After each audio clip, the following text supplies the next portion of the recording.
You found your dream home, you put your offer in, you know it's multiple offers, you lose out. Sound familiar? The truth is, most buyers lose bidding wars because they're simply not prepared. But today, I'm breaking down proven strategies that help you win multiple offers. So let's get into it. Welcome to the Property Mindset Podcast, where we explore everything real estate, from market trends to practical strategies for success. Whether you're a buyer or seller, or an inspiring investor, a seasoned professional, or simply someone who loves real estate, this podcast is for you.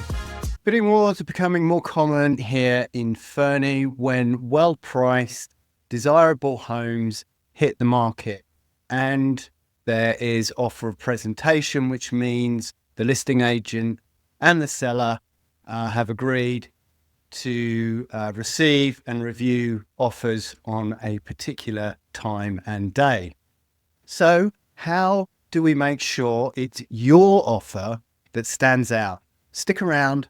I'm going to share some proven secrets that give my clients the edge in multiple offer situations. So a short break from our show sponsor, eXp Luxury at First Tracks Real Estate Group.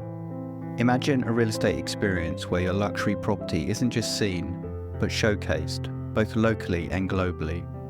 eXp Luxury is about more than transactions.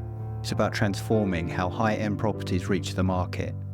With a blend of unparalleled global exposure, cutting-edge marketing strategies, and an elite network of professionals, eXp Luxury ensures your property stands out in the luxury market. Phil Gadd and the First Tracks Real Estate Group leverage his platform to elevate your listings, ensuring it reaches its full potential. Welcome to the new standard in luxury real estate.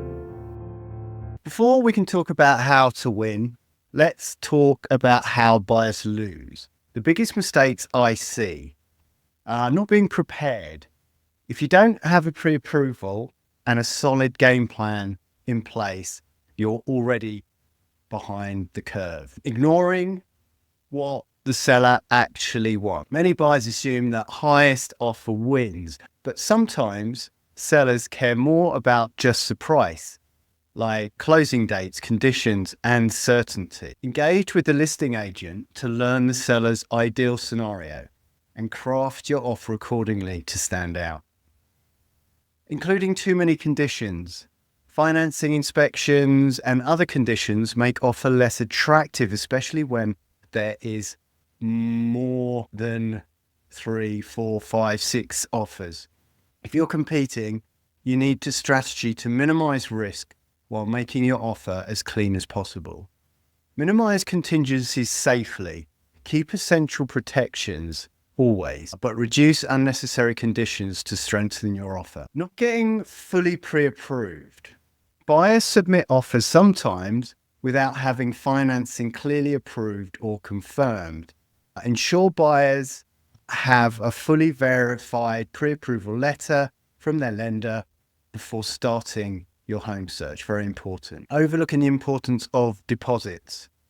Buyers sometimes underestimate the value of deposits.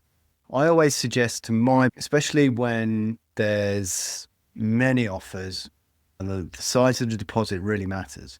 What is the largest amount of money you can afford to put down? Because at the end of the day, it goes towards a down payment at the time of close. Poor or no personalization. Buyers neglect to provide personal touches or fail to build rapport, making their offer appear transactional rather than relational. I always encourage my buyers to write a thoughtful letter explaining why they love the home, the neighborhood, humanizing their offer to the seller. Skipping due diligence. Sometimes that means removing conditions, but you should never skip the due diligence. Buyers remove important due diligence, sometimes like inspections, without understanding the risks. Educate buyers clearly on potential risks and benefits, helping them choose wisely which contingencies to waive or shorten. Now, sometimes I even recommend, if people feel like they cannot do without an inspection, get that done before we put the offer in. Yes, there's an upfront cost, but it means you can remove that condition and be more competitive in the offer situation. Lack of flexibility on closing dates. Buyers insist on a closing date that's inconvenient for the seller, weakening their offer. Show willingness to accommodate the seller's timing or offer rent back options to sweeten the deal. Poor communication between agents. Buyer's agents not effectively communicating or building rapport with the listing agent. Stay proactive and professional. Keep open lines of communication and be clear and friendly to encourage confidence in your client's offer. I've received offers as a listing agent sometimes in multiple offer situations where the buyer's agent hasn't even communicated anything with me. Not even a text, a phone call. I simply get an offer on the day that offers it. Now we know some of the pitfalls. Let's talk about how we win. All right, let's get into some insider strategies that have helped my clients secure their dream homes, even in multiple offer situations. Get pre-approved, not just pre-qualified. This shows sellers you're serious and ready to close fast. Work with a very experienced broker who understands the market and also multiple offer situations. Know your seller's motivations. Your agent should ask, what closing date does the seller prefer? Are they looking for a fast sale or flexibility? Is there something specific that could make our offer stand out? I, as a buyer's agent, will always communicate with the listing agent for those points above to make sure I completely understand that we are giving the seller everything that we possibly can. Going strong from the start. Put your best foot forward. Going strong but smart. A clean condition-free offer often wins over higher priced offer with lots of contingencies. I always say to my clients, if you can offer the right amount of cash with a condition-free offer, it's most likely going to be a higher priced offer with lots and lots of conditions. If possible, shorten and remove conditions like a home inspection. If you need one, get it done before the deadline. Consider covering seller costs like moving expenses, lawyer fees to sweeten the deal. Write a letter to the sellers. Share why you love the home. Sellers are people too, and emotional connections can make a huge difference. Share the buyer's story. Highlight their love for the home or community, helping create an emotional connection with the seller. Agent communication is really important. Build rapport with the listing agent. Your professionalism and reliability can give sellers confidence in your clients. And sometimes even if you're not successful in winning the multiple offer, being first to get a backup offer in place, because deals often fall through. So submitting a strong backup offer, if you didn't win the first round in multiple offers, can position your clients for the second best chance. So I want to give you two real world examples of how these strategies have played out for my clients. So in example number one, my client was competing with two other buyers and we won with at $20,000 under the highest bid. Because this time we did go in unconditional. We ensured we did as much due diligence as was needed for my clients to be confident that they didn't need any conditions. The sellers of this property had very specific dates that they had to hit because they were buying another property, which my buyers could match. We offered to cover some of the seller's moving costs and lawyers' fees. They also wrote a very engaging letter to the sellers. And in fact, one of the sellers loved the letter so much, I think their comment was, if they'd known these people in another life, they would have been friends. Just recently, we were one of 6 offers. My client was a first-time buyer, so it was a baptism of fire for them.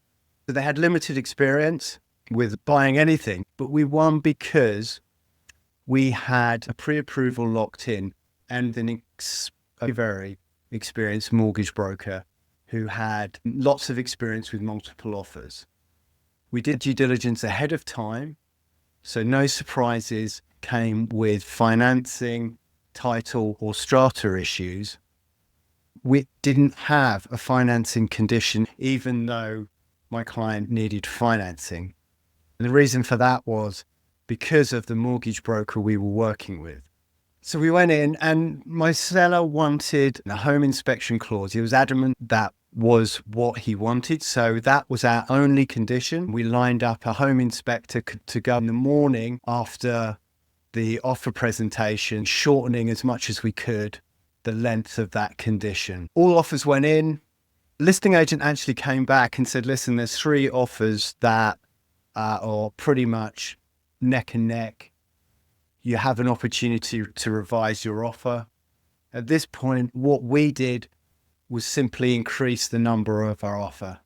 And at this point, the kind of conversations I'm having with my client are, okay, are there any other properties like this around? If we were to build this property from scratch, what would the cost look like? So all these factors go into the amount of money we offered over the asking price to win this bid.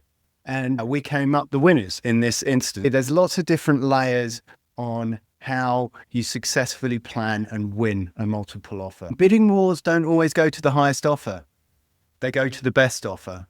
And the best offer is well prepared, competitive, and aligns with what the sellers want. Winning a bidding war isn't about luck. It's about strategy. To recap, get pre-approved and work with a great mortgage broker. Understand what the seller wants and tailor your offer. Minimize conditions and make your offer as clean as possible. Consider using incentives like flexible closing dates or covering costs. Write a personal letter. It can make all the difference. If you follow these steps, you'll dramatically increase your chances of securing your dream home, even in a competitive market like Fernie. Have you ever been in a bidding war? Did you win or lose? Drop a comment below and let me know what worked or what didn't. And if you want more real estate tips and tricks, make sure to subscribe to the channel and hit the notification bell. I'll see you in the next video. Stay focused, stay informed, and keep building that property mindset.